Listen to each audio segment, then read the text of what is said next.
আজকে সকালে ব্রেকফাস্টে বানিয়েছিলাম আলুর পরোটা। ওটস, ডালিয়া এসব খেতে খেতে মুখ একদম মেদে গেছে। ওই জন্য ভাবলাম আজকে একটু আলুর পরোটা খাই।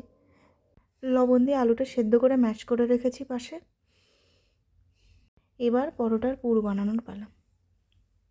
জানি সোশ্যাল মিডিয়াতে কিছু দেখাতে গেলে, ভিডিও আপলোড করতে গেলে প্রেজেন্টেশনটা ইম্পর্টেন্ট, কিন্তু আমরা যারা হাউসওয়াইফ এবং একটা ইউটিউব চ্যানেল আছে তাদের ক্ষেত্রে সবসময় পরিপাটি করে রান্না করা বা কাজ করাটা হয়তো সম্ভব হয়ে ওঠে না। আমার ক্ষেত্রে তো হয় না।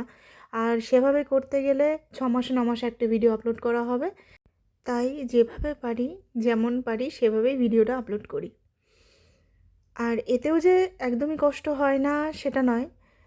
বাড়িতে সবসময় কাজের মধ্যে এই যে ভিডিও করা বা এটা এডিট করা যথেষ্ট চাপের ব্যাপার হয়, তবুও চেষ্টা করি।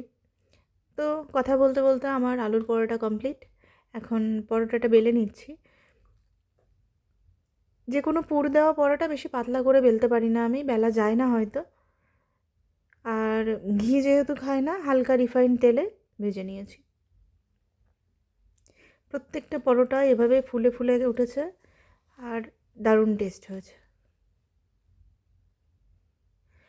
আলুর পরোটার সঙ্গে বা এরকম পুর দেওয়া পরোটার সঙ্গে অনেকে দই খায়, বাটার খায়, আচার খায়, কিন্তু আমার মনে হয় যে পরোটার মধ্যে পুর দেওয়া আছে সেটাতে আবার কী দিয়ে খাবো, কী দরকার।